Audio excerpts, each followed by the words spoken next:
Alright, this is my Sega Dreamcast arcade Bartop cabinet. Took me around four weekends off and on to build.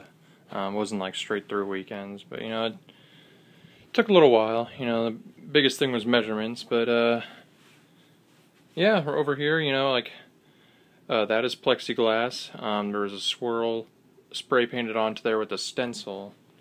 Over here we have the marquee. I swear to God, it's not as transparent as it looks on the camera. Oh, I think I got it looking better now, possibly.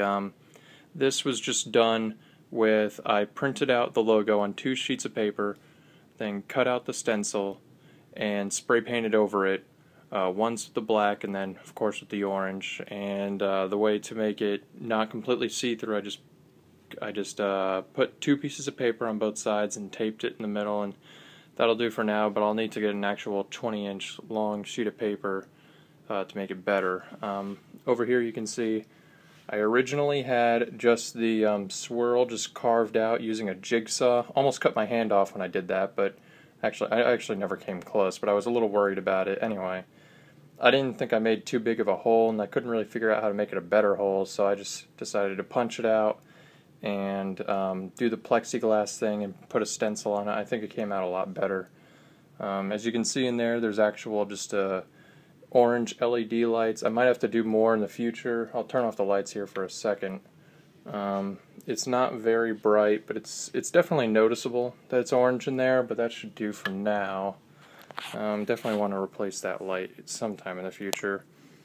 Over here we had the this is supposed to be the Dreamcast swirl, but as I said in an earlier video, if you saw it, I did this outside on a Sunday afternoon. It was around like 200 degrees, late July in Houston, Texas, with the wind blowing, and I just did this really quick. I wanted to be basically done with the project, so I just cut it out and then taped it, spray painted over it, and I was kind of left with this. But it kind of looks like the Egyptian god Ra, his symbol, but I don't know, that works too because I like Egyptian mythology and stuff. And if you actually play the first game, or the first level of the game, Dreamcast game Res, you see that symbol on the game. So if anybody wants to say anything about it, I'll point to that.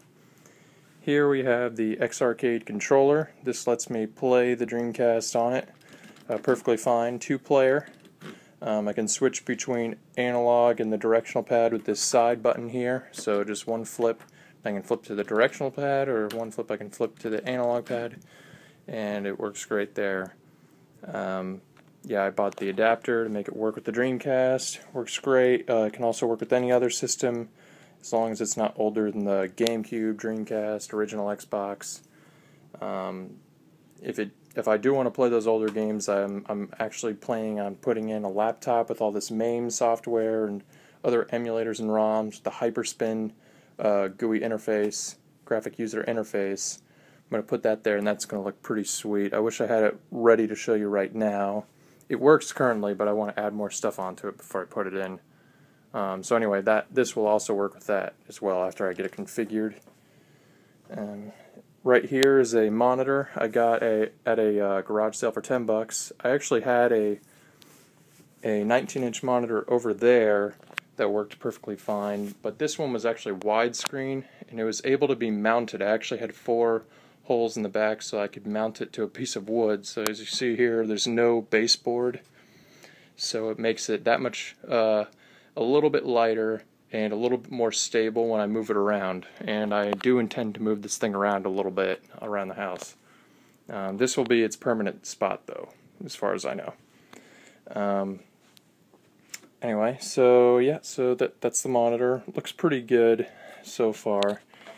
And as you can see in here, now I have room for, I'm going to put down the phone for a second. Or actually, I'll just do this. Okay, I just held that in between my neck. So right there, I just have 2 PC speakers that have can be powered by a computer or a USB jack. That plugs into a power strip, so that's what I'm doing here currently. And the power strip is back there. Right there, what you see lighting up is the VGA adapter for the Dreamcast. If anybody's interested in purchasing that, you can find them on eBay for around $30, and you can plug them right into your monitor. Almost every game works with it. Right there I have the controller, so I can use a memory card when I'm playing the game. It doesn't work for every single game. Sometimes I have to unplug it and put that in, but anyway, it works for now. So that works pretty good. And yeah, I'm going to go ahead and turn this thing around. I'm going to turn this thing around and show you the back of it.